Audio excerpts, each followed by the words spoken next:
Vamos a invitar a la campana a sonar. Cuando la invitamos a sonar, enviamos nuestro amor, nuestros saludos y buenos deseos a los seres que la oirán.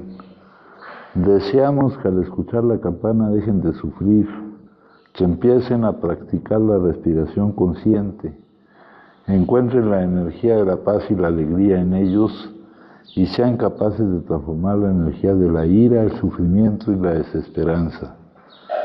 Por eso invitar la campana a sonar y enviar su sonido para que la gente de nuestro alrededor pueda oírla es una acción sumamente compasiva. No podemos hacerlo sin poner todo nuestro corazón en ello. Con el cuerpo, la palabra y la mente en perfecta unidad, envío mi corazón con el sonido de esta campana. Que todos los que la escuchen despierten de su olvido y trasciendan el sendero de la ansiedad y el pesar. Escuchando la campana siento que las aflicciones que hay en mí empiezan a disolverse. Mi mente se serena y mi cuerpo se relaja. En mis labios nace una sonrisa. Siguiendo el sonido de la campana regreso a la isla de la plena conciencia y al jardín de mi corazón, donde las flores de la paz florecen bellamente. Bueno, como hay personas que se acercan por primera vez acá, vamos a tener que dar un poco de información sobre este problema de salud, que no de comportamiento.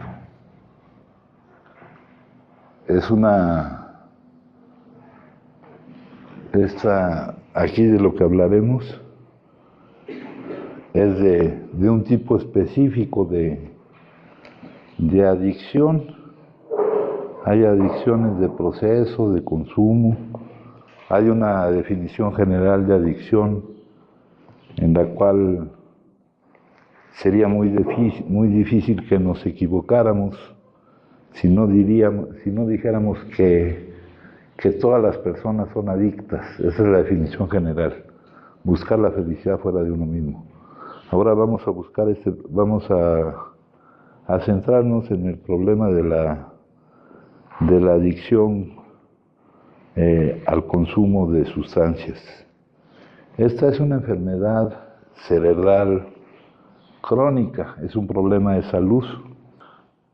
Acá nos lo escribe la doctora Kelly, que es presidente de la Sociedad Americana de Medicina de la Adicción.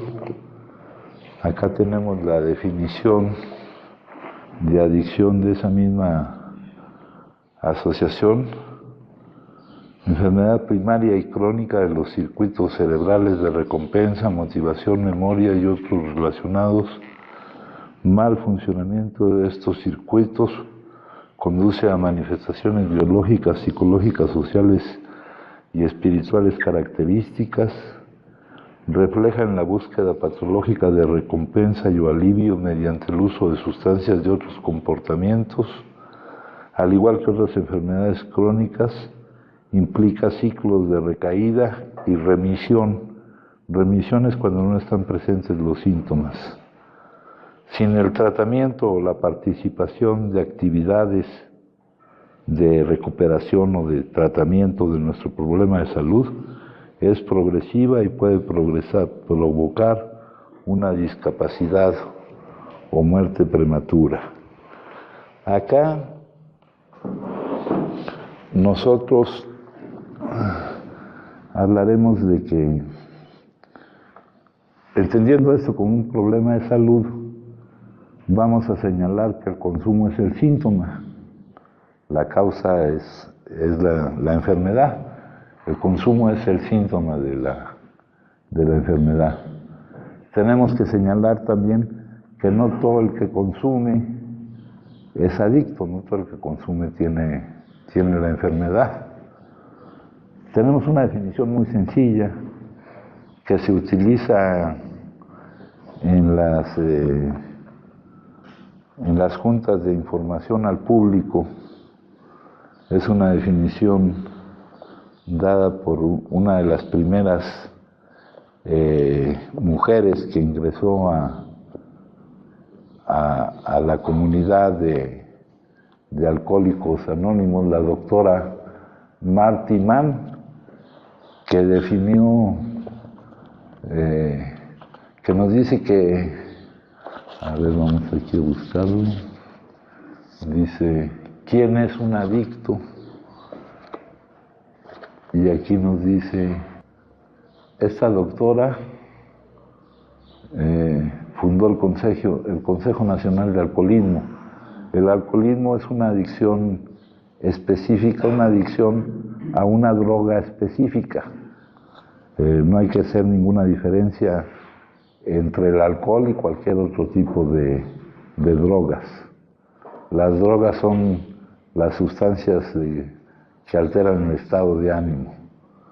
Y aquí nos dice la definición de quién es un adicto: es alguien al que su manera de consumir le está causando un continuo y progresivo problema en cualquier área de su vida. Vamos a dar diferentes formas de expresarla. No todo el que consume es un adicto. El adicto no es adicto porque consume, sino consume porque es adicto.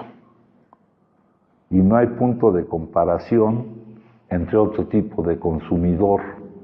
Hay otros tipos de consumidores, los consumidores moderados, hasta los consumidores excesivos, que pueden tener problemas, consecuencias adversas, pero que todavía pueden recurrir a su voluntad para dejar de consumir. Pero el adicto no. Nuestro establecimiento es un establecimiento especializado en el tratamiento de las adicciones, que tiene como fundamento la ayuda mutua. La ayuda mutua, que también se conoce, ¿qué es lo que surgió para el tratamiento de una adicción específica? La adicción al alcohol, y que ahora se aplica a cualquier tipo de adicción. Surgió para la adicción al alcohol, pero sus principios, el camino que se nos marca, la salida que se nos propone para salir de nuestra situación. Vamos a ver cuál es nuestra situación cuando estamos en el consumo. Es aplicable a cualquier otra adicción. Y aquí hay algunos indicadores que nuestro establecimiento utiliza esa cuestión de la ayuda mutua, y también utiliza los fundamentos de una comunidad terapéutica. Entonces, con respecto a la ayuda mutua, nos plantean ellos la situación en la que se encuentra un adicto cuando está en la actividad adictiva, cuando está consumiendo, y nos dice que el adicto, cuando está en esa situación, se da cuenta de que no puede no consumir. Esa es la impotencia. No que no puede consumir, sino que no puede no consumir. Y que por esa condición su vida se ha vuelto inmanejable, es decir, que no se puede hacer responsable de las distintas áreas de su vida. Acá nosotros tenemos una guía autodiagnóstico, porque esa enfermedad cada quien verifica si la padece o no, donde se nos dice se dividen las áreas de vida en áreas de vida interna y áreas de vida externa. Las áreas de vida interna son el área física, el área mental, el área espiritual. Las áreas de vida externa son el área familiar, el área social, el área legal, el área económica, el área laboral o escolar, el área sexual, ¿verdad?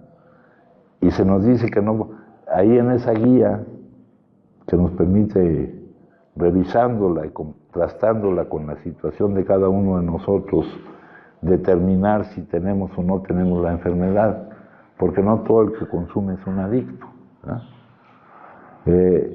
Ahí nos dicen cuál es la forma de cuidar cada una de esas áreas y cuál es la forma en que uno daña cada una de esas áreas. Entonces, contestando esa guía, uno puede llegar a la conclusión de que no se puede hacer responsable de las áreas de su vida. La definición de Marty Mann es muy sencilla: un continuo y progresivo problema causado por su manera de consumir en cualquier área de su vida. Acá lo que nosotros manejamos es en todas las áreas de su vida. Referente a este problema de salud, nosotros decimos que es una enfermedad. Eso ya está reconocido desde principios de los años 50 por la Organización Mundial de la Salud. Ahora, pues cada vez hay más datos al respecto, ¿verdad? Acá nos dice, no es su voluntad la que determina que consuman, ni va a ser su voluntad la que permita que no consuman. Eso es estar en el estado de impotencia. Yo creo que la forma más rápida de explicar esto es planteándoles de nuevo lo que es el ciclo adictivo. La adicción surge de una negación inconsciente a vivir determinado tipo de emociones. Las emociones no son producto de lo que vivimos, sino de lo que pensamos acerca de lo que vivimos. Las emociones son el reflejo en nuestro cuerpo de lo que pensamos acerca de lo que vivimos. Entonces, el adicto se niega sin darse cuenta a vivir determinado tipo de emociones. Y es para él una necesidad de supervivencia el no vivirla. Y para satisfacer esa necesidad de supervivencia, acude a la ilusión, a la mentira de que hay una forma de no vivirlas y de que esa forma es consumiendo. El adicto siente que para soportar la vida, siente que la vida es algo que hay que soportar. Nuestra relación con la vida no está en la vida, está en nuestra percepción de lo que es la vida. Entonces, esta negación inconsciente a vivir determinada emoción se vuelve y da origen a una necesidad primaria de supervivencia.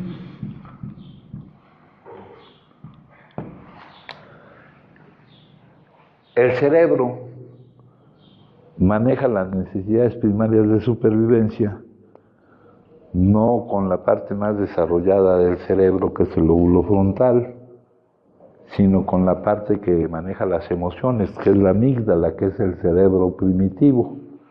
Y no lo maneja a través de razonamientos, sino es un manejo bioquímico. Entonces, al secuestrar nosotros el funcionamiento de nuestro cerebro para que maneje como necesidad de supervivencia la mentira de que es posible no vivir esa emoción, el cerebro, la amígdala, emite un mandato bioquímico de consumir. Con eso se da inicio al consumo. Inicio del consumo. Ahora, el caer en el repetir eso, el creer que hemos encontrado la forma de vivir lo que de otra forma no podíamos, hace que vaya cambiando el metabolismo de nuestro cuerpo hace que vaya cambiando más nuestra bioquímica cerebral y hace que, aparte de esta dependencia psicológica, se desarrolle una dependencia física que se manifiesta en una pérdida del control de la cantidad que se consume. También se le llama compulsión y también se le llama alergia, una manera anormal de reaccionar ante el consumo de algo. Lo anormal en esto es que el adicto, cuando desarrolla la dependencia física, pierde el control de la cantidad que consume. Vamos a ponerle pérdida del control, pero es de la cantidad consumida, no es de lo que hace cuando consume. Pérdida del control. Esto hace que el adicto consuma hasta la intoxicación.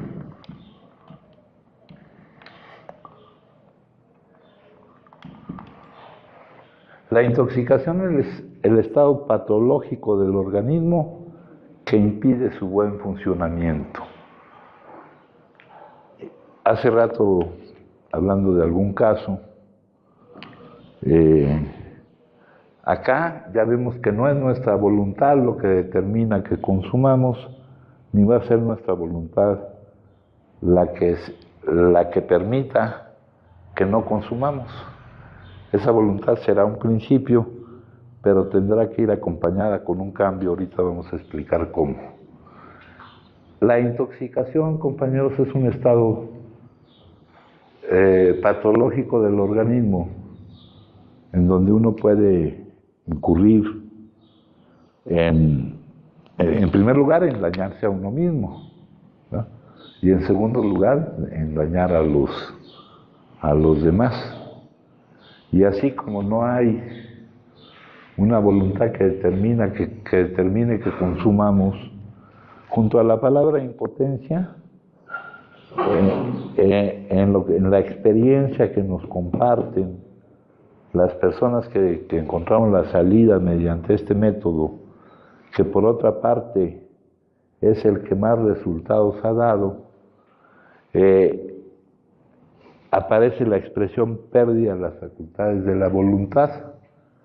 No es nuestra voluntad la que determina que iniciemos el consumo, y los efectos que tiene tampoco son originales por nuestra voluntad. Aquí, en la intoxicación, en el estado patológico del organismo, pues se incurren en muchas cosas que pueden ocasionar daño a nosotros mismos y a los demás, pero tampoco es la voluntad la que determina que se quiera dañar, sino que es un efecto del desarrollo de la enfermedad. Con esto también aparece el hecho de que se va necesitando consumir cantidades mayores de la sustancia, o incluso cambiar o aumentar nuestro consumo a otro tipo de sustancias para lograr los efectos que al principio se obtenían con menos o con una sustancia determinada. Eventualmente a esto se le llama tolerancia, y eventualmente vendrá una disminución de esto. O sea que cada vez consumiremos más. Y al principio, cuando uno vive esto sin darse cuenta de nada de esto que está pasando, como dicen que para el adicto ha perdido su capacidad de elegir no consumir. Entonces son cosas que para nosotros nos resulta difíciles de entender. ¿Cómo no? Si yo elegí, yo fui, yo compré, yo consumí. Si pudiéramos situarnos en ese momento, una elección, para que haya una elección, debe de haber la posibilidad real de optar por una de varias alternativas. Si nos pudiéramos situar en ese momento, veríamos que no hubiéramos podido optar por ninguna otra alternativa más que por el consumo, porque estábamos obedeciendo un mandato bioquímico que le podemos llamar urgencia inaplazable, que es imposible de desobedecer. Es la forma en que el cerebro trata las necesidades de supervivencia. Por ejemplo, la alimentación es una necesidad de supervivencia. Cuando no nos estamos alimentando, el cerebro emite el mandato bioquímico, consigue alimento y aliméntate, y también manda una señal de alto una vez que está satisfecha esa necesidad de supervivencia. En nuestro caso se está aplicando ese manejo a algo que realmente no es una necesidad de supervivencia, pero para el adicto sí lo es, y tampoco existe la señal de alto, porque se desarrolla la pérdida del control, la imposibilidad de interrumpir el consumo. Una vez iniciado el consumo, la pérdida del control de la cantidad le hace imposible interrumpir el consumo. Se ve en nuestra guía que empieza a no poder atender otras cosas por no poder interrumpir el consumo. Esta enfermedad es progresiva, como nos dicen por ahí. Tenemos aquí un estudio estadístico de la progresividad de la enfermedad, y dice que durante cierto recorrido de esa progresividad, al adicto le empieza a preocupar el hecho de que por no poder interrumpir el consumo, no pueda atender los asuntos de su vida que tiene que atender. Se da cuenta de que está pasando algo con él, pero también se da cuenta de que no puede hacer nada al respecto. Es impotente, no puede no consumir. Después de pasar esa etapa en que le preocupa cómo el consumo interfiere con la atención a las otras áreas de su vida, llega una etapa en donde le preocupa la posible interferencia de las otras áreas de su vida con el consumo. ¿Cómo que yo voy a tener que interrumpir mi consumo para atender mis responsabilidades laborales, familiares, etcétera? Es el desarrollo de una enfermedad. O sea, no es por voluntad, no es un problema de comportamiento, es un problema de salud. Junto con esto se presentan otras dos cosas, que cuando por alguna razón interrumpe el consumo, experimenta lo que se llama supresión o abstinencia, que es el conjunto de malestares biopsicosociales que vive el adicto cuando deja de consumir. Es un conjunto de síntomas, es un síndrome. Y de eso hay dos tipos. La que se presenta inmediatamente que el adicto deja de consumir. Los síntomas de ese tipo de supresión dependen de la sustancia que se consume. Hay sustancias que al suprimir su consumo presentan síntomas de alta severidad. Hay sustancias que presentan síntomas de severidad moderada. Y hay otros síntomas que no presentan, hay otras sustancias que no presentan síntomas de supresión temprana o aguda. Esa pasa rápidamente, esa no es el mayor problema. El mayor problema, o un problema que es distinto, es la supresión tardía o postaguda. Esta es poco conocida. Ahí los síntomas no dependen de la sustancia que se consume, sino depende del daño que se le ha hecho a todo nuestro organismo, porque estas sustancias, las sustancias psicoactivas, no son propias para el consumo humano y dañan nuestra salud. Ahí los síntomas no dependen de la sustancia que se consume, son por ejemplo dificultades para pensar con claridad, que es lo mismo que dificultades para resolver problemas sencillos, dificultades para problemas con el sueño, con la memoria, con la coordinación física, dificultades para manejar las situaciones que nos causan cierta presión o estrés, etcétera, etcétera. La supresión postaguda, la supresión aguda, les digo, fácilmente se supera. La supresión postaguda dura mucho más y también debemos conocerla, porque esta enfermedad es de automanejo. Y aparte de esto, se presentan los efectos nocivos, los daños que vamos causando a todas las áreas de nuestra vida. Si la vida, lo que vivíamos, a través de lo que pensábamos de ella, nos producía emociones que nos negábamos a vivir y que nos llevaban al inicio del consumo, aumentándole estas situaciones, pues hacen más urgente la necesidad de seguir consumiendo. Ahí lo expresan con una frase: sus problemas se complican y se vuelven imposibles de resolver. Esa es la situación, ese es el ciclo adictivo. Y este ciclo adictivo, compañeros, solo se puede salir de él evitando el inicio del consumo. Cada vez que un adicto inicie el consumo, la historia se repetirá. Y para evitar el inicio del consumo, nosotros debemos dejar de negarnos a vivir esas emociones.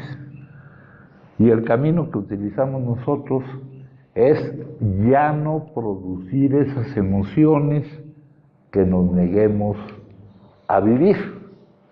Ya no producir a través de nuestros pensamientos las emociones que nos neguemos a vivir. Entonces, estamos frente a un problema de salud. Es una enfermedad, dice ahí, crónica. Hay muchas enfermedades que son crónicas, por ejemplo la diabetes, muchas. Eso quiere decir que son incurables, pero son tratables. Requieren de nosotros que le hagamos frente a nuestra responsabilidad actual para con nosotros mismos y para con los demás, que es el cuidado de nuestro problema de salud. Ahora, este problema de salud tiene una salida que es una salida sui generis, no se parece a la forma en que se atienden otros problemas de salud. No se va con un médico a atender este problema de salud, no hay una pastilla que te tomes tú para atender este problema de salud. En alguna ocasión alguna persona decía que si esto era un problema de salud, ¿por qué no se podía solucionar con un problema, con una pastilla, no? Los médicos, si es algún médico que sabe de estas cuestiones, porque no todos los médicos saben, pero ya vemos que hay muchos médicos que se están dedicando al estudio de esta problemática, y uno de estos, esta doctora dice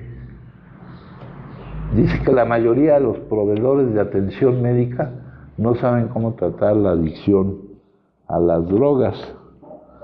Y nos dicen también que sería conveniente que hubiera más personas que tuvieran la enfermedad y que hayan tenido el acceso a la salida de la situación de impotencia con la preparación médica necesaria para que los médicos supieran mejor cómo tratar la adicción a las drogas. Si va uno con un doctor, el doctor, si está enterado de lo que es esto, nos remitirá a algún lugar como este, algún lugar donde se dé el tratamiento para salir de esa situación de impotencia, ¿no?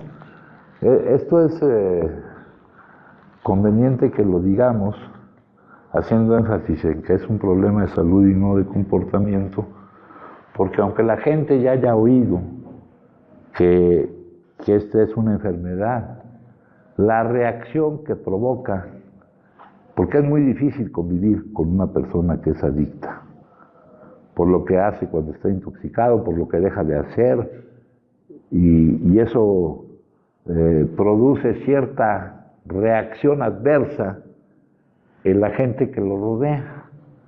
Y la gente que lo rodea, por lo general, produce otro tipo de adicción que se llama codependencia o coadicción. La gente que tiene una relación de compromiso, una relación fuerte con la persona que la padece, desarrolla otra enfermedad.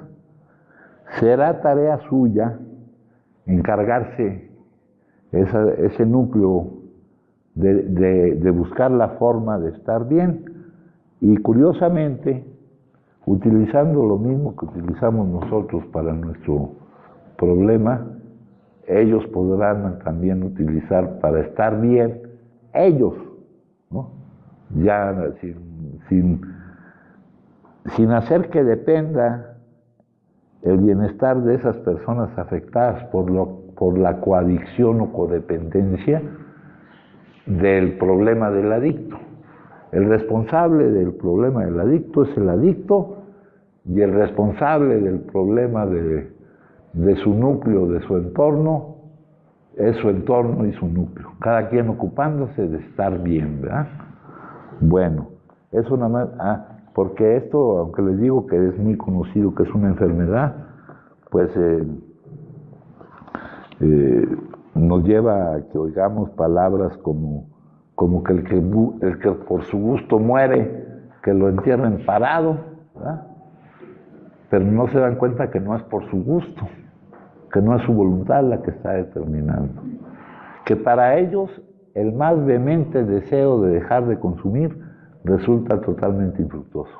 Si solo se tiene el deseo de dejar de consumir y no va acompañado con un cambio gigantesco que se basa en vivir sobre otros principios, en dejar caer los condicionamientos, que es un trabajo que abarca muchísimas áreas de nuestra vida, pues no va a servir el deseo, ¿no? Acá salió un libro, que fue el primer libro donde se planteaban los principios de lo que se conoce como ayuda mutua, y que se le llama, le pusieron Alcohólicos Anónimos, pero el nombre de este libro realmente es la salida de esa situación. Y aquí este es un compartimiento de experiencia, porque la solución, la experiencia de cómo estas personas van saliendo día por día de su situación de impotencia, ¿verdad? Nos comparten la experiencia de cómo ha sido, y en eso se basa. Eso le da gran fuerza para el adicto, el ver que mediante este camino se puede lograr lo que en un principio nos trajo aquí, que era el no poder, no consumir. Y aquí, por ejemplo, tenemos un compartimiento de experiencia donde una persona decía, ante las consecuencias, ante todo lo que le pasó físicamente y los daños que hizo a las áreas de su vida, dice, dejaría de consumir para siempre. Anteriormente había hecho muchas promesas, pero esta vez había seriedad en mi actitud. Poco después llegué intoxicado a la casa. Estaba yo loco, y esto nos lleva a otra definición de adicción. El consumo continuo y compulsivo a pesar de las consecuencias adversas. El que a una persona le vaya mal haciendo determinada cosa, le serviría para que aprovechara esa experiencia y ya no lo hiciera. Pero este consumo continuo compulsivo a pesar de las consecuencias adversas es la pérdida de la capacidad humana de aprovechar su experiencia para modificar lo que hace, o sea, el consumo, ¿no? A eso, ¿cómo se le puede llamar a tal hecho, ¿no? Al hecho de que a pesar de cómo te vaya, tú no puedas evitar hacer eso, que ya sabes que te va a traer consecuencias negativas. A ese tipo se le llama que es una locura, seguir haciendo lo mismo, ¿verdad? Cuando te produce resultados que son adversos. Y respecto a esa locura, nosotros necesitamos que nos sea devuelta la cordura con respecto a esa locura. Y ya vimos que la cordura en nuestro caso es equivalente a no iniciar el consumo, a la abstinencia completa y permanente, ¿verdad? La abstinencia es la remisión del síntoma, donde no está presente el consumo. Cuando nosotros sí, alcohólico adicto. Esa parte ahorita que retomó nuevamente el ciclo adictivo, esa parte de las negaciones inconscientes, yo me he dado cuenta también que, bueno, como ahorita me va a poder sobre los consumidores excesivos también tienen esa parte de las negaciones inconscientes cuando inician su consumo, pero que sí tienen todavía después de pasar todo eso y llegar a la supresión temprana, sí tienen esa voluntad de decir aquí paro, ¿no? Pero los consumidores que no son adictos, pero que son consumidores ya sea excesivos o moderados, también tienen esa parte de esas negaciones. No. Y inician así. No, mijo. El consumidor moderado, aquí tenemos en la tabla está el inicio del consumo. Aquí nos dice la primera etapa es el consumo ocasional de alivio. Dice, consume una cantidad regular, va a su hogar sin causar molestias, es un camino cómodo por él. Ese es el consumo ocasional de alivio. Acá en este otro capítulo, en el capítulo 11, en una visión para ti, nos dice, para la mayoría de la gente normal, consumir significa jovialidad, grata compañía y una imaginación vívida, quiere decir liberación de cuidados, del fastidio y de las preocupaciones, alegre intimidad con los amigos y sentimientos de que la vida es buena. Todo esto es muy discutible, ¿verdad? Pero para el consumidor moderado, porque acá hay otra parte en donde nos hablan de eso, que creo yo que es... Los consumidores moderados tienen poca dificultad para dejar de consumir. Para ellos no es especialmente importante dejar de consumir. Y una persona consume esto y esa reacción anormal de no poder interrumpir el consumo no se presenta. Es más, tener una reacción normal ante el consumo de esas sustancias que no son propias, pues te obliga inmediatamente a interrumpirlo sin que llegue a causarte molestias. Luego dice, tenemos cierto tipo, el que consume con exceso, puede tener el hábito en tal forma, pero no es la razón, no es la misma razón por la que se empieza, no es por la negación inconsciente.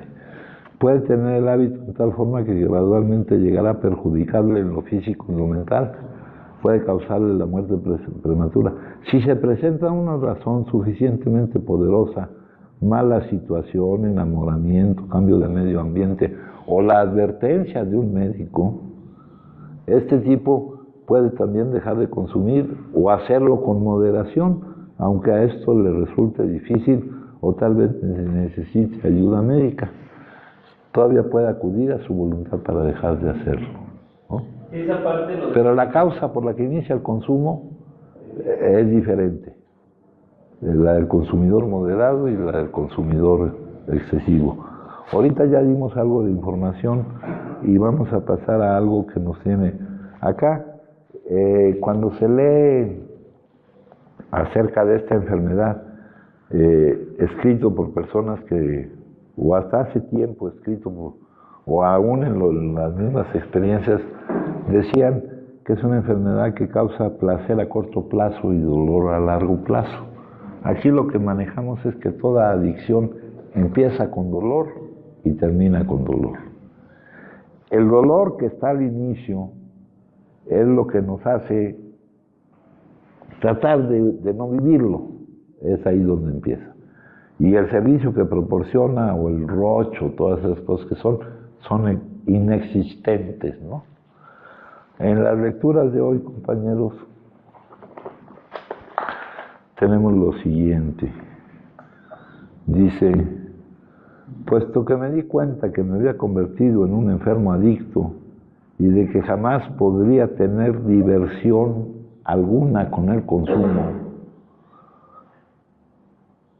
Y dado que supe que desde entonces el consumo siempre me causaría dificultades, el sentido común me dijo que lo único que quedaba era una vida sin consumo. Aquí le llaman una vida de sobriedad, una vida donde no esté presente el síntoma.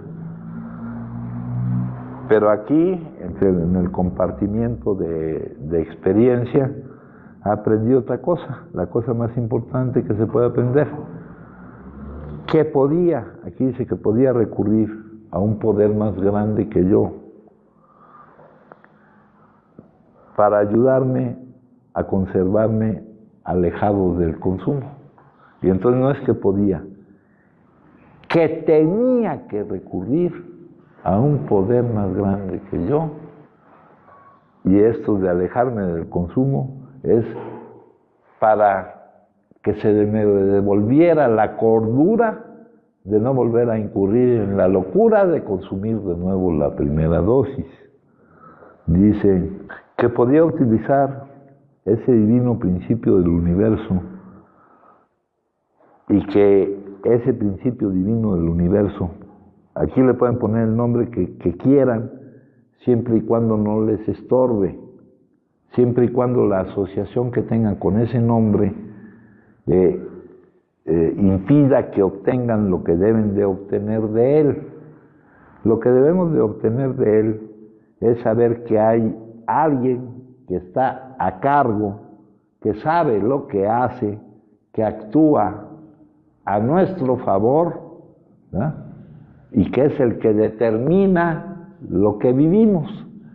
De esa manera, nuestro pensamiento, que no tiene la capacidad de ver, de tener una visión completa de lo que vivimos, puede etiquetar las cosas que vivimos de una manera que le produzca emociones que se niegue a vivir.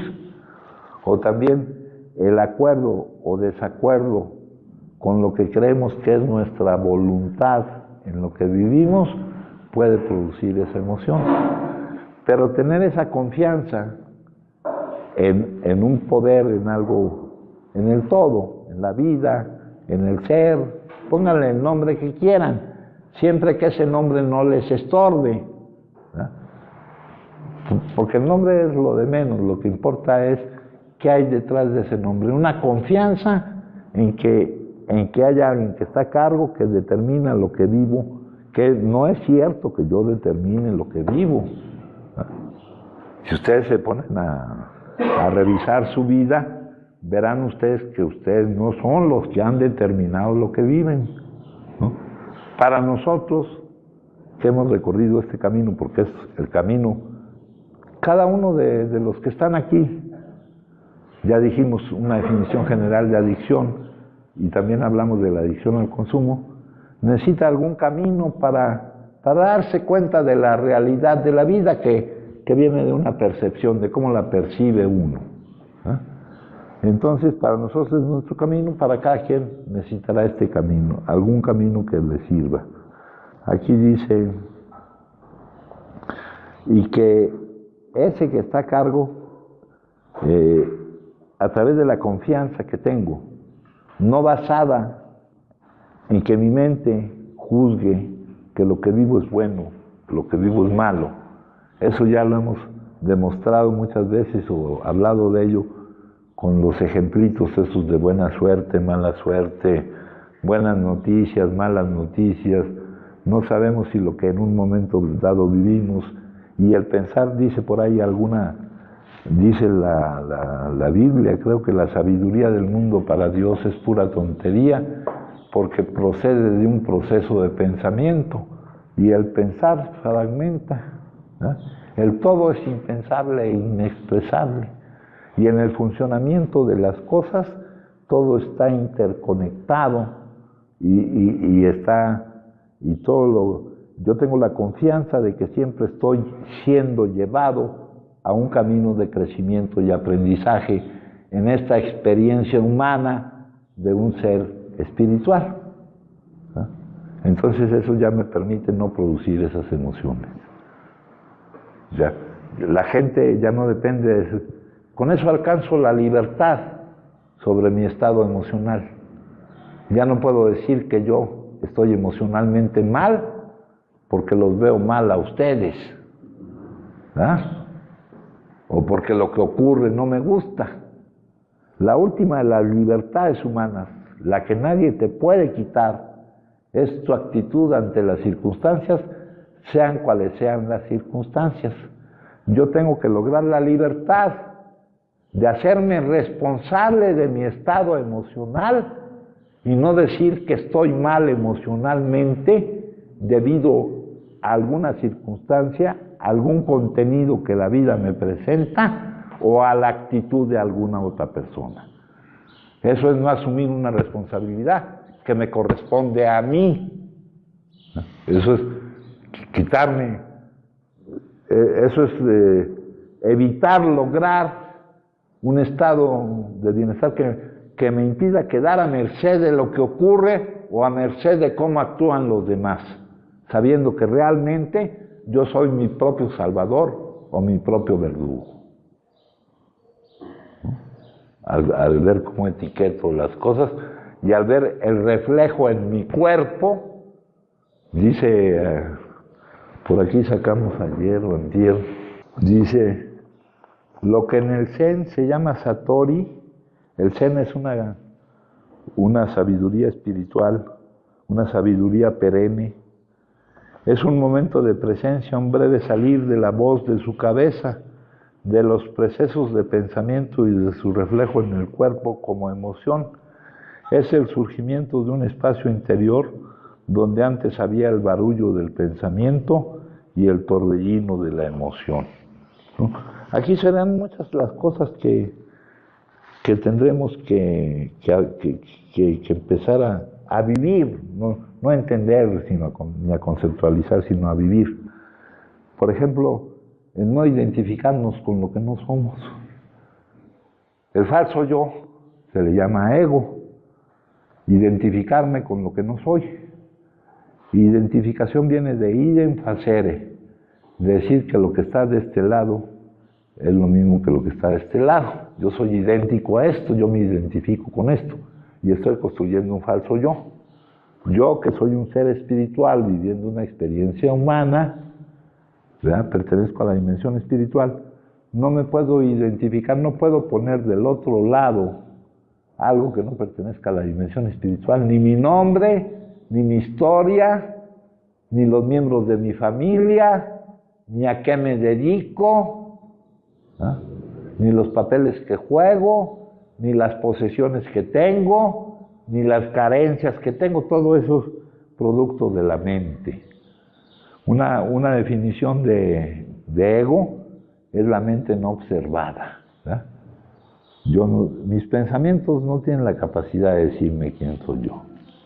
Entonces, al respecto, yo tengo que decir yo soy y quedar satisfecho con el silencio que sigue. Porque de otra manera estoy construyendo una falsa identificación que es un falso yo, es el ego. Bueno, entonces, aquí dice, por eso ahora ya no me preocupa el hecho de que jamás podré tener diversión con el consumo. He aprendido que soy mucho más feliz sin el consumo. Y eso es un requisito, que lo que vamos obteniendo, porque de momento está la remisión del síntoma, no está presente, pero de momento todavía no se ha eliminado la causa. Hay que trabajar, hay que aprovechar que no está presente el síntoma para trabajar constantemente en poder adquirir la posibilidad de no consumir. El trabajo para adquirir la posibilidad de no consumir hoy es el trabajo que hago hoy. El trabajo para adquirir la posibilidad de no consumir mañana es el trabajo que haga yo mañana. Porque ya dijimos que esto es una enfermedad incurable o crónica. Entonces dice, aquí viene, fíjense, aquí aparece la palabra diversión. Acá en esta otra lectura, compañeros, me dicen diversión Dice, ya cuando estamos aquí en este ámbito, moviéndonos en otro ámbito de la verdadera realidad, en base a los principios que son los que realmente manejan la economía del universo, del todo, cambia nuestra idea de la diversión. Dice, mirando retrospectivamente, muchos nos damos cuenta de que cuando consumíamos nuestra idea de la diversión era bastante extraña. Algunos nos vestíamos bien y enfilábamos hacia la discoteca, bailábamos, consumíamos drogas, cualesquiera, alcohol, otras, hasta el amanecer. En más de una ocasión había peleas a tiros y a lo que entonces llamábamos diversión ahora le decimos locura. Hoy en día nuestra idea de la diversión ha cambiado. Diversión ahora es dar un paseo por la playa y observar la puesta del sol, ir a un picnic, aquí dice de la agrupación, pero eso es propaganda para la agrupación, o asistir a una representación teatral en una convención otra vez. Es arreglársela para ir a una cena sin preocuparse de ninguna pelea a tiros, ¿no? Tenemos una idea confusa de lo que es diversión, compañeros. Tenemos una idea confusa, no creemos que es necesario serpentinas y confetis o ponernos hasta atrás, no digo físicamente ubicarnos hasta atrás, ¿no? Digo otra cosa. Acá les voy a leer esto. Dice, la palabra diversión proviene etimológicamente del latín diversum, que a su vez es superlativo del verbo divertere, compuesta por di, con el significado a través de y por vertere, referido al derramamiento de líquidos y cuyo principio versum puede traducirse como dar vuelta. De aquí podemos concluir que la diversión como acción y efecto de divertir es hacer algo no cotidiano que nos gusta y que disfrutamos. Ya veremos que esto ya se ha llegado a estudiar de otra manera. La diversión es un lapso de tiempo en el que gozamos y hallamos en ello un placer que se traduce en nuestro cuerpo y en nuestra mente, estando relajados, contentos y distendidos. Hay muchas maneras de divertirse y cada persona puede elegir la suya siempre y cuando no lesione derechos de otros. Pues si a alguien le resultara divertido estropear las viviendas ajenas, escribiendo sus paredes, deberá abstenerse de ello, de hacerlo, pues seguramente le traerá consecuencias legales sancionatorias que no le resultarán muy divertidas. De ahí que hablemos de diversiones sanas e insanas. Se diferencia del ocio en que en la diversión el sujeto participa en forma activa, cantando, bailando, jugando, aunque algunas ocasiones son más pasivas, pero igualmente divertidas, como mirar una película, por ejemplo. La diversión es una parte de la vida que junto con el trabajo, el estudio y los buenos hábitos, la ejercitación y el descanso hacen que se disfrute de una existencia plena y feliz. Bueno, hasta acá va todavía un poquito atrasado. Ahora vamos a llegar hasta acá. Este libro se llama El yo evolutivo. No es el principal libro de un psicólogo que escribió otro libro que se llama Fluir, ¿verdad? Dice, es una secuela de Fluir, un libro que escribió antes. Representó un cuarto de siglo de investigaciones psicológicas sobre la felicidad. Y aquí empezó a encontrar, a utilizar un término que él llama disfrute. Se empezó a interesar en ese término cuando trabajaba en otro estudio, en estudiar otra cosa. Y aquí dice, aunque sus observaciones sobre algunas personas realizando algunas actividades, por ejemplo de artistas cuando estaban pintando, lo que más me impresionó fue lo inmersos que parecían estar en lo que sucedía en los lienzos. Daba la impresión de que cuando se esforzaban por dar forma a su visión, entraban en un trance casi hipnótico. Cuando una pintura empezaba a resultar interesante, no podían apartarse de ella. se olvidaban del hambre, de las obligaciones sociales del tiempo y del cansancio, de manera que podían continuar con ella. Pero esta fascinación solo duraba mientras la pintura estaba sin acabar. Una vez que dejaba de cambiar y crecer, el artista solía apoyarla contra una pared para dirigir su atención a la siguiente tela en blanco. Estaba claro que lo que resultaba más absorbente en el proceso de pintar no implicaba acabar obteniendo un bello cuadro, sino el propio proceso de pintarlo. Ya les había yo mencionado que hay algunas actitudes funcionales con el contenido del momento presente, ¿verdad? Y hay algunas actitudes disfuncionales. A las actitudes disfuncionales es otra forma de referirnos al ego, surgen de identificarnos con lo que no somos. Pero las actitudes disfuncionales es tomar el contenido del momento presente como un obstáculo, como un medio para un fin, ¿no? Darle más importancia a lo que vas a lograr con lo que estás haciendo que a lo que estás haciendo. Mientras que el contenido funcional tiene que tener al menos uno de 3 niveles: la aceptación, o el gozo, o el entusiasmo. Y aquí nos sigue diciendo, dice, lo que resultaba más absorbente no implicaba acabar obteniendo, no implicaba lo que querías lograr, sino el propio proceso. Dale más importancia a lo que estás haciendo. Al principio me pareció extraño, porque las teorías psicológicas suelen suponer que nos sentimos movidos a la acción, bien por la necesidad de eliminar una condición desagradable o por la esperanza de algún tipo de recompensa futura, como dinero, posición. La idea de que una persona pudiera trabajar sin ninguna razón que seguir trabajando carecía de toda credibilidad. Pero si uno se detiene a pensarlo, este comportamiento no es tan raro como pudiera parecer. Los artistas no son los únicos que invierten tiempo y esfuerzo en una actividad que cuenta con pocas recompensas fuera de sí misma. De hecho, todo el mundo dedica grandes cantidades de tiempo a hacer las cosas que resultan inexplicables, a menos que asumamos que hacerlo es disfrutable en sí mismo. Los niños pasan gran parte de sus vidas jugando, los adultos también juegan en póker, ajedrez, participan en deportes, se dedican a la jardinería, aprenden a tocar la guitarra, a leer novelas, van a fiestas o pasean por el bosque y otros miles de cosas, sin ninguna razón aparente, aparte del hecho de que dichas actividades resultan divertidas. Sí, claro está, siempre existe la posibilidad de que alguien se haga rico o famoso al hacer alguna de estas cosas. El pintor puede tener un golpe de suerte y vender un cuadro a un museo, ¿verdad?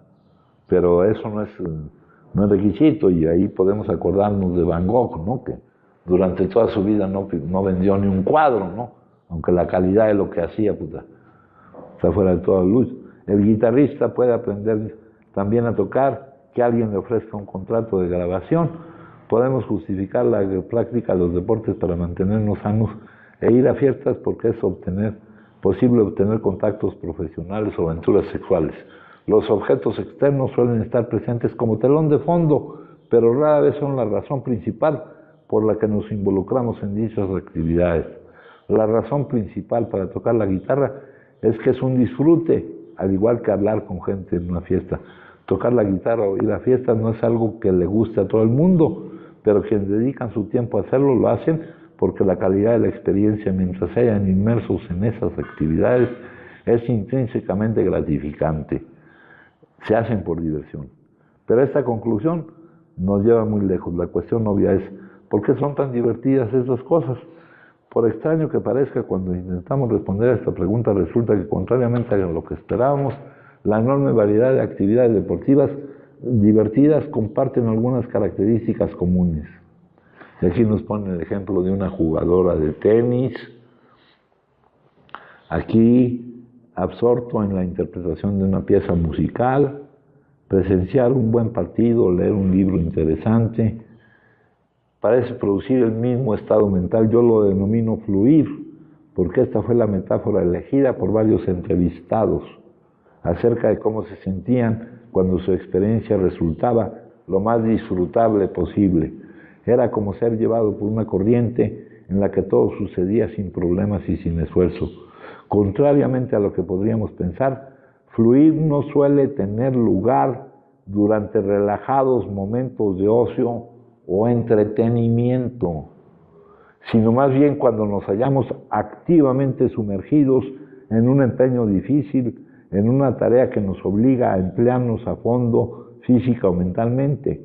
Puede suceder realizando cualquier actividad, hacer un trabajo difícil, deslizarse por la cresta de una ola gigantesca o enseñar a nuestro hijo las letras del alfabeto. Son tipos de experiencias que concentran todo nuestro ser en un arrebato de energía armónico, elevándonos por encima de las ansiedades y abulia que caracterizan gran parte de la vida cotidiana.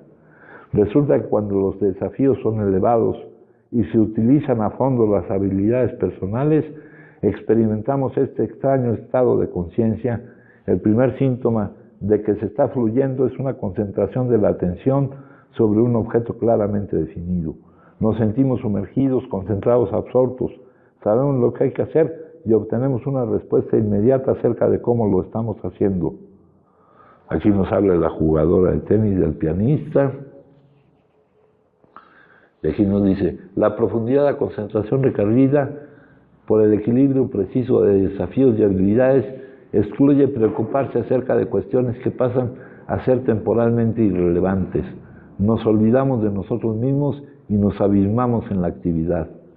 Si el escalador se preocupase de su trabajo o de su vida amorosa mientras cuelga sobre el vacío, sujetándose a la pared únicamente con la punta de los dedos, no tardaría en caer. El músico tañiría una cuerda equivocada y el ajedrecista perdería la partida. El uso apropiado de las habilidades ofrece una sensación de control sobre nuestras acciones, pero como estamos demasiado ocupados para pensar en nosotros mismos, no importa si controlamos o no, si ganamos o perdemos. Solemos experimentar una sensación de trascendencia, como si se estuviesen expandiendo los límites del yo. El marino se siente uno con la embarcación, el viento y el mar. El cantante tiene una misteriosa sensación de armonía universal. En estos momentos desaparece la conciencia del tiempo y las horas dan la impresión de pasar en un periquete sin que nos demos cuenta.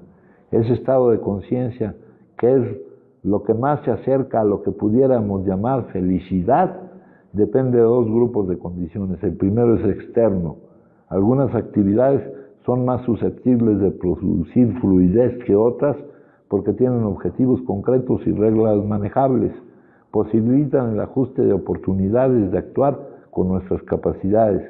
Proporcionan información clara acerca de cómo lo estamos haciendo, eliminan las distracciones y hacen posible la concentración. Dice, los juegos, las actuaciones artísticas, los rituales religiosos son buenos ejemplos de las actividades fluidas, pero uno de los hallazgos más importantes ha sido que cualquier actividad puede producir la experiencia óptima de fluir, siempre y cuando cumpla los requerimientos enunciados anteriormente. Esto es lo más cercano al disfrute y a divertirse, ¿verdad? Donde no está lo que vas a lograr con lo que estás haciendo, donde está la concentración, donde se hace porque se tiene que hacer, donde hay un estado, una sensación de trascendencia, como si estuviesen expandiendo los límites del yo pequeño, del yo aislado. Dice, y aquí nos ponen, tienen objetivos concretos y reglas manejables, posibilitan el ajuste de las oportunidades de actuar con nuestras capacidades, proporcionan información clara acerca de cómo lo estamos haciendo y eliminan las distracciones y hacen posible la concentración. Entonces, con esto, sin tratar de ahondar demasiado en el tema, quiero que notemos la diferencia que hay con lo que se consideraba la diversión, como lo dice aquí las lecturas del día de hoy, ¿no? Acá en este dice, por eso ahora ya no me preocupa el hecho de que jamás podré tener diversión con el consumo. Y realmente nunca tuvimos diversión con el consumo. Fue para nosotros el hecho de estar, acá nos lo explica, ¿verdad? De estar desadaptados de la vida, de estar en plena fuga de la realidad, ¿verdad? Si estás desadaptado de la vida, estás esperando a que la vida se adapte. Y pues puedes esperar sentado o parado porque la vida no se va a adaptar a ti. Tú eres el que te tienes que adaptar, ¿verdad? El pretender fugarte de la realidad no te puedes fugar. Puedes pretender fugarte, pero de lo que no puedes ni siquiera pretender fugarte es de las consecuencias de creer que te puedes fugar de la realidad, ¿no? Tenemos una franca deficiencia mental. Entonces, dice, estamos inquietos, irritables y descontentos, ¿no? Entonces, no era diversión lo que obteníamos, ¿no? Por eso ahora ya no me preocupa el hecho de que jamás podré tener diversión, como si la hubiera tenido. Aquí ya hay algo que está mal. Nunca tuvimos eso de la diversión. Diversión es diverso, algo que sea distinto, ¿no? Pero llegando ya a un estudio más avanzado, resulta otra cosa también. Entonces dice, cambia nuestra idea de la diversión en recuperación. Y hasta en general es necesario que cambie la idea de lo que es divertirse, ¿no? Cambie la idea de lo que este cambio de la idea de lo que es divertirse es necesario para toda la gente. Y aquí nos muestra que no son en los momentos de ocio donde está el mayor acceso a la diversión, ¿no? Divertirte tirado en tu cama no es divertirte, es estar enfermo, ¿no, hijo de plano? Es estar fugado de la vida, ¿no, hijo? El no entregarte a la vida, eso no es diversión, ¿no? Entonces vamos a tener que aclarar muchas cosas en nuestro proceso de cambio, porque aquí nosotros tenemos que lograr, compañeros, darnos cuenta de que no se nos está quitando nada bueno, ¿no? Se nos está eliminando algo malo. Acá en esta forma condicionada de ver todavía en aquellos tiempos, ¿verdad? Nos quieren convencer de que no se nos están quitando nada bueno, ¿no? Ya para estas alturas, a raíz de las consecuencias, viviendo y analizando todo esto, debemos darnos de que, puta, qué lástima, ya no voy a poder consumir. ¿No habrá algún sustituto, dicen acá, en el capítulo 11? Un sustituto para algo malo no lo necesito, compañeros, ¿no? Yo lo que necesito es encontrar algo bueno. La comunidad, mi participación en la comunidad, nos dice el capítulo 11. Bueno, luego pasa a la meditación del día, dice, como un árbol tengo que ser podado de muchas ramas muertas antes de estar preparado para producir buenos frutos. Pienso en las personas transformadas como en los árboles que han sido despojados de sus ramas viejas, podados, cortados y desnudos, pero a través de las ramas oscuras aparentemente muertas, fluye en silencio la savia nueva hasta que el sol de la primavera acompaña a la nueva vida. Brotan las hojas, los botones, las flores y los frutos, y su renacimiento es mejor que la poda.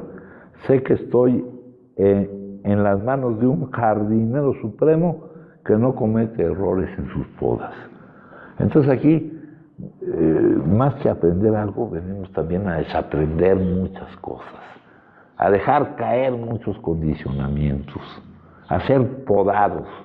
La bondad está dentro de nosotros, lo único que hay que quitar es lo que imposibilita que salga, ¿no? Así pues, podría yo interpretar esto que dice. Y por fin la oración del día, que acuérdense que esto se dice con gran necesidad de lo que se está pidiendo y que con gran certeza de que nos está siendo concedido. Ruego poder desprenderme de las ramas muertas de mi vida, pido no lamentar la poda, ya que ello me ayudará a producir mejores frutos más adelante. Y aquí es cuando uno entiende que todo es para algo, ¿no? ¿Para qué vivimos lo que hemos vivido? Para tener la energía necesaria para lograr vencer la inercia de seguir siendo iguales, de seguir, porque la salida que me marcan aquí es un cambio, desechar las ideas, emociones y actitudes. Esa es la salida que me marcan, que ha guiado mi vida. Otro autor lo dice, la excepción, el que logra salir adelante de esto, es el que está dispuesto a dejar caer todos los condicionamientos, ¿no? Es un cambio notable el que tengo que lograr. Pero estamos ante una alternativa, o seguir como estamos, pues que no es, dice, no son alternativas fáciles de encarar, o lograr este cambio, ¿no? Pero mientras no nos demos cuenta, no son fáciles de encarar, pero es más difícil seguir como estamos. Es dejar de pensar que estamos bien, compañeros, ¿no? Dejar, porque ante la situación problemática nuestra mente tiene un mecanismo de defensa que es la negación, ¿no? Hay que vencer esa negación. Derrotados estamos, como leíamos ayer en un librito, lo que importa ahora es sabernos derrotados, y de esa derrota surge la victoria, como también nos dicen por ahí. Entonces dice, ruego poder desprenderme de las ramas muertas de mi vida, pido no lamentar la poda, no estoy perdiendo nada, estoy ganando, nomás voy a quitar, a desaprender cosas que no, ¿no? Y tengo que dejar de resistirme a desaprender, ¿no? Dejar de creer que lo que yo traía era lo correcto. Acá nos dicen, nos preguntan, hay algunos requisitos, y dice, encontramos que nadie tendrá dificultades para lograr este cambio, pero lo que se requiere es sinceridad, una buena voluntad, hacerlo porque tú puedes dirigir tu voluntad, pero con rebeldía, resistencia y conflicto a lo que estás haciendo, y una mente vacía, para que puedan entrar todas estas cosas que son nuevas, todos estos principios que eliminarán la causa de nuestra enfermedad, ¿verdad? Como por ejemplo el vivir en el presente sabiendo que solo hay un momento, ¿no? Creemos que hay muchos momentos, pero lo que cambia es el contenido. Para salir de esta situación a lo que acudimos es a la sabiduría perenne, que es a lo que llaman espiritualidad, pero los nombres son lo de menos, lo que implica, ¿no? Los principios en los cuales vamos a vivir, por ejemplo, uno de ellos es saber que lo que obtenemos está en función de lo que damos. Entonces, ahora en lugar de preocuparte por lo que vas a obtener, te vas a preocupar por lo que o te vas a ocupar en lo que vas a dar, ¿eh? Acá nos dice, dejar de jugar a ser Dios, saber que nosotros no determinamos lo que vivimos. Acá en el capítulo 5, compañeros, me dice, lo dice metafóricamente con algunas palabras. Dice acá, teníamos un nuevo patrón, siendo todopoderoso, él proveía todo lo que necesitábamos y nos manteníamos cerca de él y desempeñábamos bien su trabajo. Aquí está el problema de preferir lo que necesitamos a lo que queremos. Lo que necesitamos. El amor, cuando hablamos del amor de él, del todo, que es la relación que lo entrelaza con nosotros, sus manifestaciones. Ya en la otra lectura vamos a leer algo de eso. Pues no, de repente no lo comprendemos, ¿verdad? Porque él sí es capaz de proporcionarnos un amor responsable, dándonos no lo que queremos, sino lo que necesitamos. Es el amor responsable. El otro es complicidad, ¿no? Queremos salir de eso y de repente no comprendemos su amor precisamente por eso, ¿no? Porque no comprendemos que esto es bueno. Poco a poco lo comprenderemos conforme lo vayamos viviendo y verificando. Acá, en la otra lectura,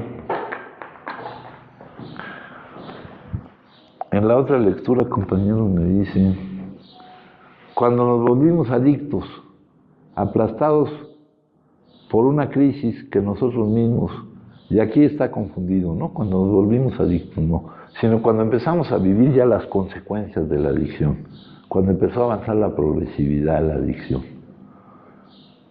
como que si nos hubiéramos vuelto adictos cuando el consumo estaba, ¿no? Y el adicto consume porque es adicto, no es adicto porque consume. Aplastados por una crisis que nosotros mismos nos habíamos impuesto, ¿no? Que nosotros mismos, por nuestro problema de salud, ¿no?, habíamos tenido que vivir y que no podíamos posponer. Tuvimos que encarar sin ningún temor el dilema de que yo necesito ese poder para confiar y dejar de producir esas emociones.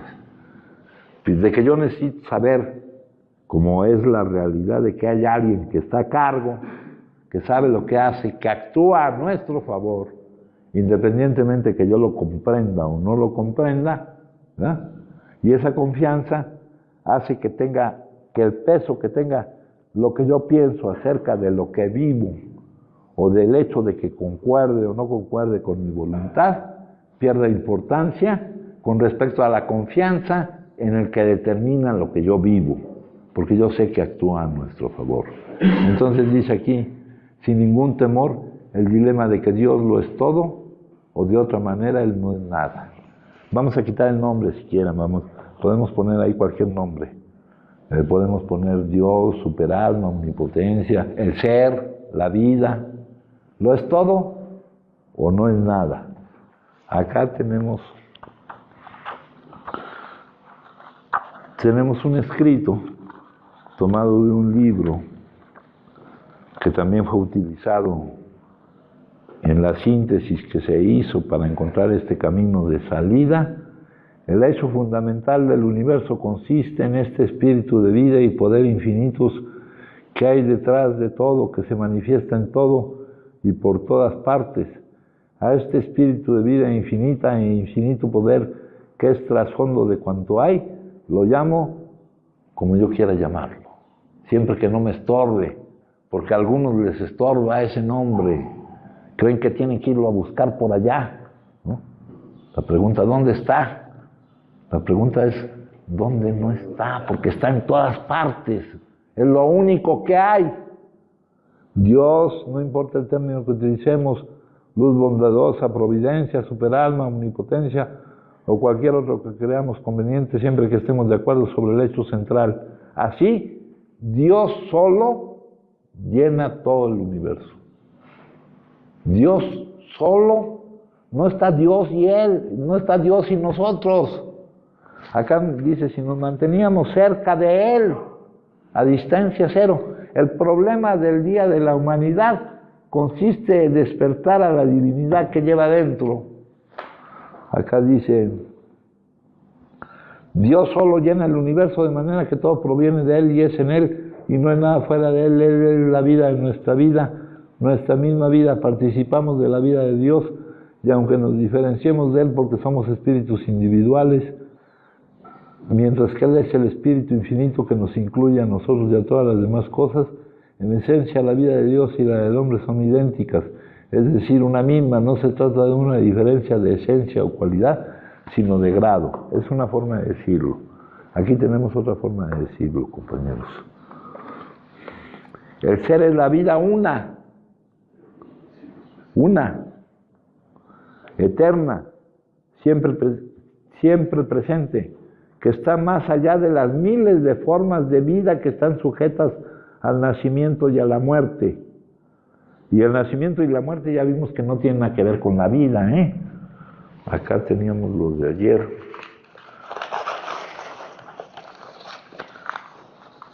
Que nos decía, la muerte no es lo contrario de la vida. La vida no tiene opuesto. Lo opuesto de la muerte es el nacimiento. La vida es eterna. Entonces aquí nos dice, el ser es la vida una, eterna, siempre presente, que esté más allá de las miles de formas de vida que están sujetas al nacimiento y a la muerte. Sin embargo, el ser no solo está más allá, sino también profundamente en el interior de cada forma, como su esencia más invisible e indestructible. La esencia es lo que no cambia. Si yo me identifico con mi cuerpo, yo no me puedo identificar con lo que es cambiante dentro de mí.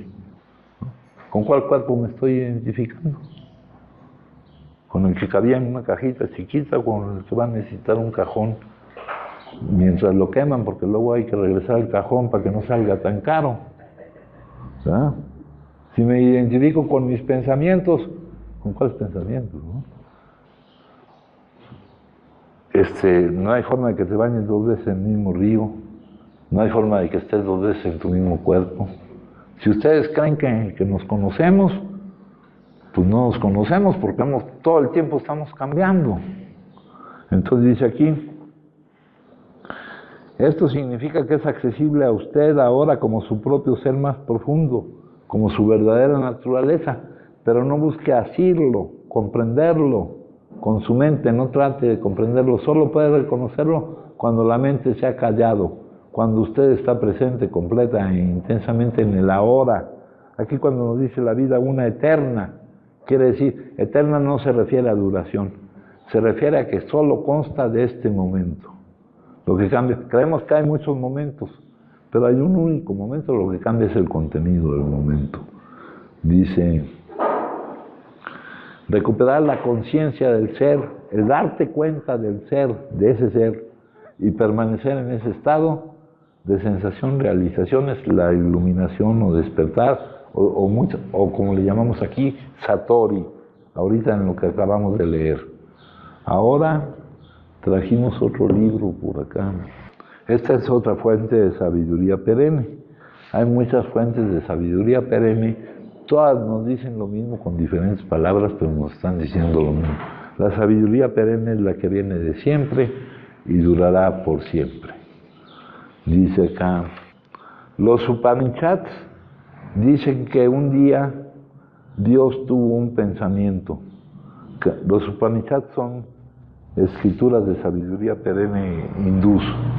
Dicen que un día Dios tuvo un pensamiento, que me convierta en muchos, y Él se convirtió en muchos. El uno se convirtió en muchos. ¿Cómo habrá sido? ¿Qué debe haber sentido? Es lo mismo que me está diciendo acá, que está más allá de las miles de formas de vida sujetas al nacimiento y a la muerte.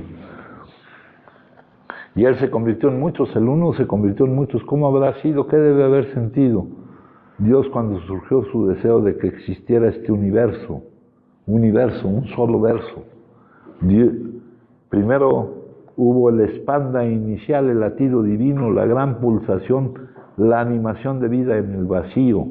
Esto se volvió un calor hirviente dentro de una semilla diminuta a la que llamamos perla azul. Luego, finalmente, Dios la dejó manifestarse. Es una forma de decir lo mismo. A ver, hijo, a ver si me encuentro las 7 leyes espirituales del éxito. Pues está engargolado por aquí. La fuente de toda creación es la conciencia pura, la potencialidad pura que busca expresarse para pasar de lo inmanifiesto a lo manifiesto. Y cuando nos damos cuenta de que nuestro verdadero yo es la potencialidad pura, nos alineamos con el poder que lo expresa todo el universo. En el principio no había ni existencia ni inexistencia. Todo este mundo era energía sin manifestarse. El ser único respiraba sin respiración por su propio poder. Nada más existía. Al principio, solo el que respiraba sin aliento. ¿Ah? Básicamente todos nos están diciendo lo mismo. Entonces la pregunta que nos plantea aquí, el dilema, ¿ah? Si vamos a asumir ese poder, esa inteligencia universal, etcétera, ¿ah? Una de las características que hemos visto que nos manifiestan en diferentes fuentes es que Él lo es todo manifestándose en todo. Entonces, o Él lo es todo, o de otra manera, es nada. Para poder cumplir, para poder producir los resultados que debe producir en mí, Él lo es todo. No hay posibilidad de que, siendo nada, pues nos dé esta confianza y surja todo esto que estamos hablando, que necesitamos que surja. en nosotros. Todo está lleno de espíritu. Las pequeñas tribus aborígenes que quedan aún consideran el universo como un todo. Las culturas aborígenes no hacen las divisiones normales entre piedras, aires y humanos. Todo está lleno de espíritu, de energía invisible. ¿No te suena familiar? Este es el mundo de la física cuántica en el que la materia y la energía están completamente unidos. Un mundo en el que todo el planeta es considerado como un organismo vivo que necesitan que lo protejan de la avaricia, la ignorancia y la planificación de los seres humanos. Sí, mi hijo, ¿qué me querías decir? Sí, esa parte que estás diciendo ahorita, bueno, desde el principio, ¿no? Donde dice la literatura que ya nos dimos cuenta de que dentro de la vida de un adicto en la actividad, pues no tiene nada de divertido, ¿no? Y para eso hay que hacer llegar con suficiente impacto lo que estaba pasando apenas hace un tiempecillo, ¿no? Y un tiempecillo por marcarlo así, tomando también en cuenta de que tiene que haber un peso y una necesidad de intentar algo diferente. Entonces ahora me dice la literatura y la sanación que se maneja aquí, que solamente puede ser algo diferente si yo empiezo a confiar en algo que siempre he oído, pero que tengo que desaprender lo que he oído para que nuevos conceptos entren a mi vida, nuevos conceptos que se van a acercar a una realidad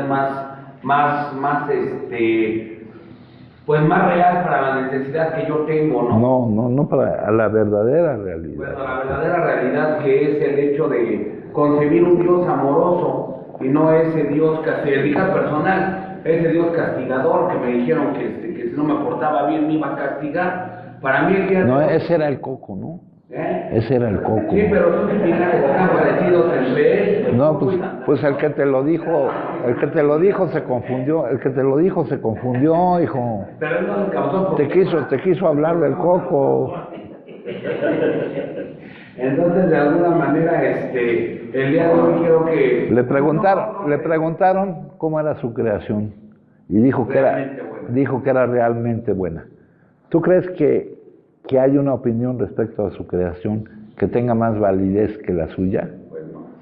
Acá está eso. Puedo decir que no con la boca, pero ¿qué onda con mis actitudes? No, para eso hay que dejar todo. No, yo estoy tan mal que ya eché a perder su creación, güey. Puta. Soy tan importante y he sido tan culpable y tan perjudicial que ya eché a perder su creación. No, es entrar a otro mundo, dejar caer los condicionamientos. ¿Cómo que si no doy se me acaba? Allá de donde yo vengo me decían que si daba se me acababa. ¿Cómo que ahora debo de dejar de necesitar obtener? Porque sé que dando es como recibo. Todo cambia. Es moverte en otro funcionamiento, otra mecánica. Y esa mecánica afecta el reflejo de tus pensamientos en tu cuerpo. No produce esas emociones que te lleven a la necesidad inaplazable de consumir para soportar la vida, para castigar a la vida. No sabe la vida con quién se está metiendo, güey. Se mete conmigo y puta, yo le doy en la torre. ¿Cómo? Dándome en la torre yo. ¿Ah? Vete a la cama sin cenar, haz tu berrinche. Los niños se ponen morados y hacen un berrinche y se ponen morados. Los adictos hacen un berrinche y se ponen hasta atrás, mijo. Y morados también. Y morados, ¿Alguien gusta compartir? Pues, ¿qué más pudiéramos decir de eso? Hoy mi elección es Dios. Él es todo. Por eso estoy verdaderamente agradecido. Cuando pienso que estoy dirigiendo el espectáculo, estoy separando a Dios de mi vida.